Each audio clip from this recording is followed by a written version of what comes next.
Bismillahirrahmanirrahim. Assalamualaikum warahmatullahi wabarakatuh.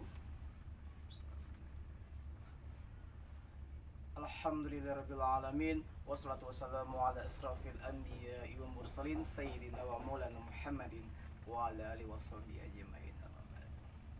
Alhamdulillah kita bisa bertemu kembali di mata pelajaran akidah akhlak bersama Bapak.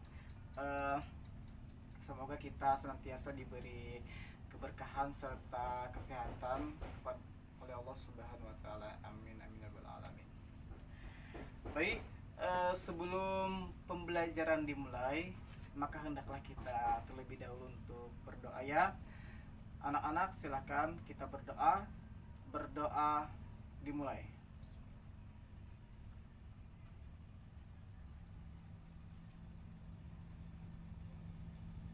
Berdoa selesai. Baik, sebelum itu Bapak ingin mencek kehadiran kalian dulu ya.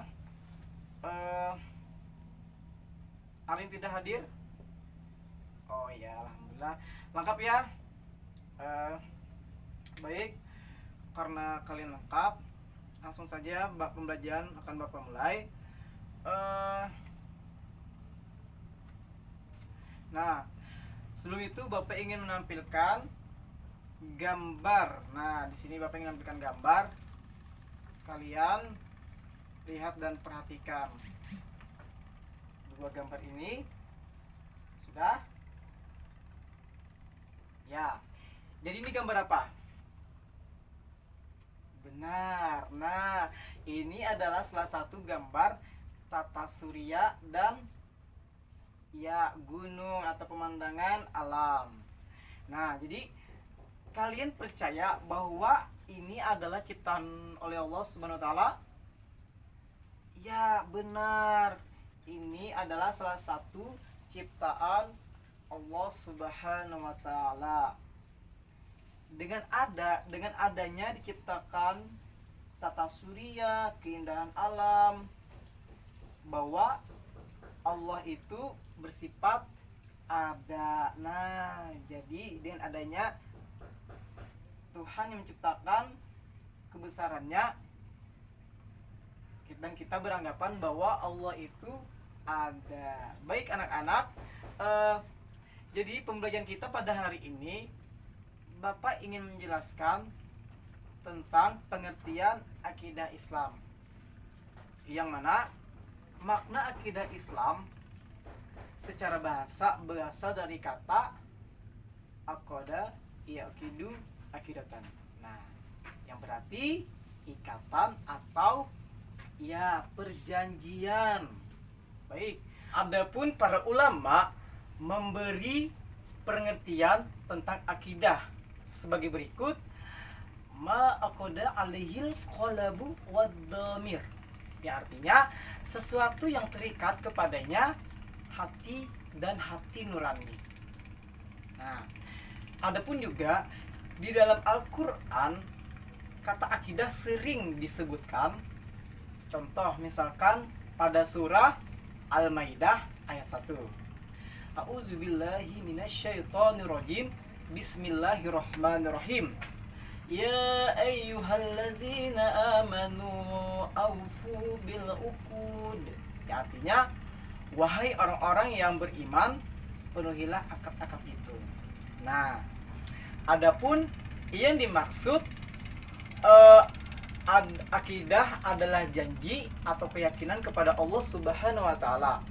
Menurut istilah, akidah adalah suatu pokok atau dasar keyakinan yang harus kita pegang oleh orang yang mempercayainya. Ketika seseorang berakidah Islam, maka pondasi awal untuk membangun akidah atau keyakinan kita tentu keyakinan terhadap Allah sebagai Tuhan yang wajib kita sembah. Iya. Nah, dengan adanya keyakinan kita harus wajib menjalankan perintahnya. Benar. Nah, adapun di sini kan dasar-dasar akidah Islam.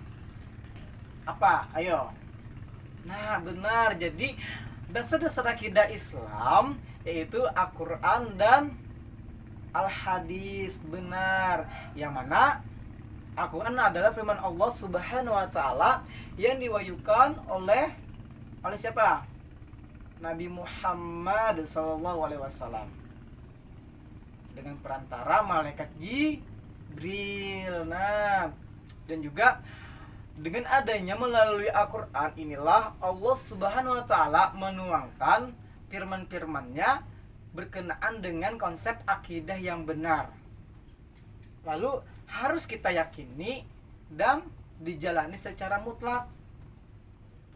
Nah, adapun di dalam Al-Qur'an juga banyak terdapat ayat-ayat yang berkaitan dengan tentang tauhid. Contoh diantaranya Quran surah Al-Ikhlas ayat 1 sampai 4. Ayo kita mari sama-sama untuk membacanya. A'udzu billahi minasyaitonir rajim. Bismillahirrahmanirrahim. Qul huwallahu ahad. Allahus samad. Lam yalid wa lam yulad wa lam yakul lahu kufuwan ahad. Shadaqallahul azim. Nah, jadi itu adalah salah satu contoh ayat yang berkaitan tentang tauhid. Oke, selanjutnya yaitu al-hadis. Nah, yang mana hadis ini memiliki makna yaitu ucapan, perbuatan, dan takrir atau sikap Nabi Muhammad SAW.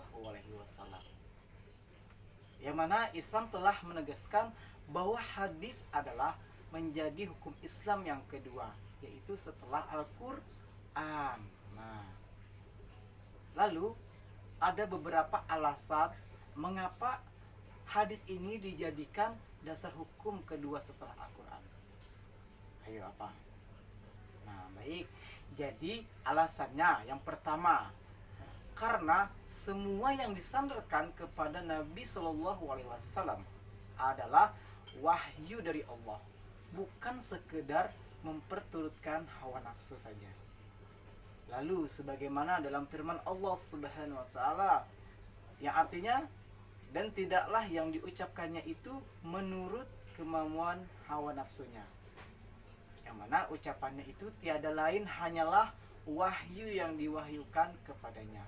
Nah, hal ini dalam Quran surah An-Najm ayat 3 sampai 4. Nah, itu jadi Nabi itu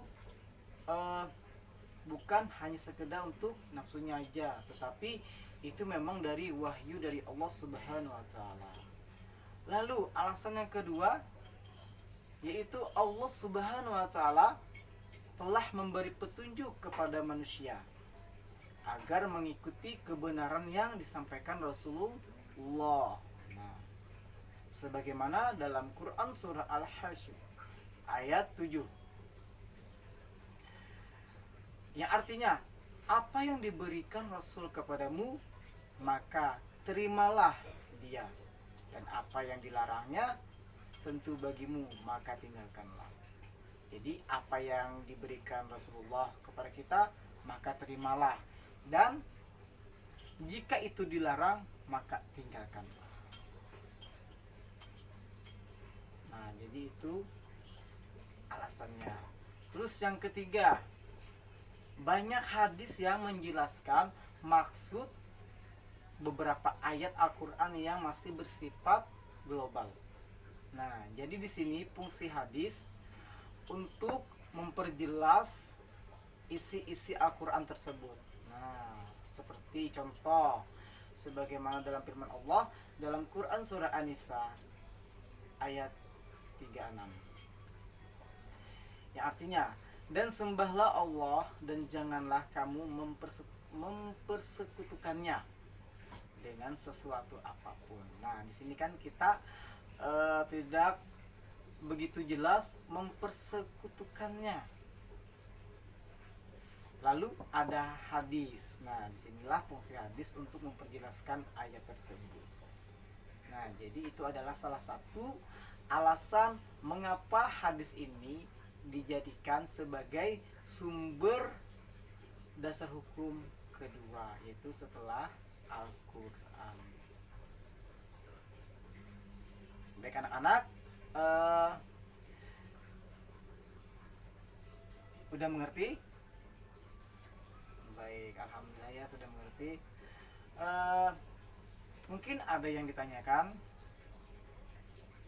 Jika tidak ada pertanyaan, di sini Bapak ada beberapa potongan kertas yang mana kalian menulis pertanyaan, satu pertanyaan yang mana pertanyaan tersebut berkaitan dengan pembahasan kita pada hari ini. Baik, nanti ketua kelas Bapak minta tolong bagikan kertas ini kepada teman-teman kalian. Ini.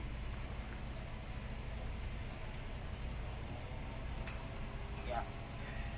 Baik. Sambil menunggu ketua kelas membagi dulu ya.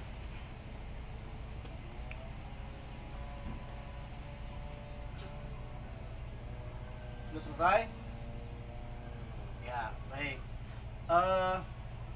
Setelah itu kumpulkan lagi kepada ketua kelas. Nanti ketua kelas mengacak kertas tadi kepada teman-teman yang lainnya. Nanti mendapatkan pertanyaan dari teman yang lain agar tidak mendapatkan pertanyaan sendiri. Oke? Sudah siap? Baik. Silakan kepada kamu yang di pojok sana, bacakan pertanyaannya. Baik Pak, pertanyaannya, apa saja tujuan mempelajari akidah Islam? Jadi tujuan mempelajari akidah Islam yaitu untuk menghindari diri kita dari kemusyrikan. Terus juga untuk memupuk dan mengembangkan dasar ketuhanan yang telah ada sejak manusia lahir, dan untuk menghindarkan diri kita dari pengaruh akal pikiran yang menyesatkan. Itu Pak. Ya benar apa kata teman kalian tadi. Jadi tujuan mempelajari akidah Islam yang pertama tadi untuk menghindari diri kita dari pengaruh akal pikiran yang menyesatkan, yang mana kita sebagai manusia diberi kelebihan oleh Allah Subhanahu wa taala dari makhluk lainnya, yaitu berupa akal pikiran, yang mana akal pikiran itu perlu dibimbing oleh yang namanya akidah Islam. Agar apa? Agar manusia terhindar dari kehidupan yang menyesatkan. Lalu yang kedua tadi untuk memupuk atau mengembangkan dasar ketuhanan yang telah ada sejak manusia lahir. Nah, terus tadi yang terakhir tadi tuh untuk menghindari dari kemusyrikan ya. Nah, jadi itu adalah salah satu tujuan mempelajari akidah Islam. Jadi kita mempelajari akidah Islam ini sangat penting, apalagi kita terutama bagi umat Islam itu sendiri. Nah, baik anak-anak, sudah mengerti? Baik, alhamdulillah sudah ngerti ya. Baik, sebelum pembelajaran Bapak akhiri, Bapak minta kepada kalian, salah satu di antara kalian menyimpulkan pembelajaran kita pada hari ini. Ya, silahkan kamu menyimpulkan pembelajaran. Jadi kesimpulan pembelajaran kita pada hari ini, akidah memiliki makna yaitu perjanjian atau ikatan. Terus juga dasar-dasar akidah Islam yang pertama tadi ada Al-Quran dan Al-Hadis. Terus tujuan kita mempelajari akidah Islam itu pertama untuk menghindarkan diri kita dari kemusyrikan. Terus yang kedua, untuk menghindarkan diri kita dari pengaruh akal pikiran yang menyesatkan. Terus juga yang ketiga, untuk memupuk atau mengembangkan dasar ketuhanan yang ada pada sejak lahir manusia. Jadi itulah kesimpulan yang bisa saya simpulkan, Pak. Terima kasih kepada saudara Budi tadi yang telah menyimpulkan pembahasan kita pada hari ini. Kepada anak-anakku sekalian, dengan adanya kesimpulan tadi maka berakhirlah pembelajaran kita pada hari ini. Bapak selaku guru mata pelajaran akidah akhlak sangat-sangat terima kasih kepada kalian atas perhatiannya, serta Bapak meminta maaf, minta ridho, minta halal apabila Bapak terjadi kesalahan dalam penyampaian materi tadi. Salah hilaf mohon dimaafkan. Sebelum Bapak tutup, marilah kita bersama-sama mengucapkan alhamdulillahirabbil alamin. Akhirul kalam. Wassalamualaikum warahmatullahi wabarakatuh.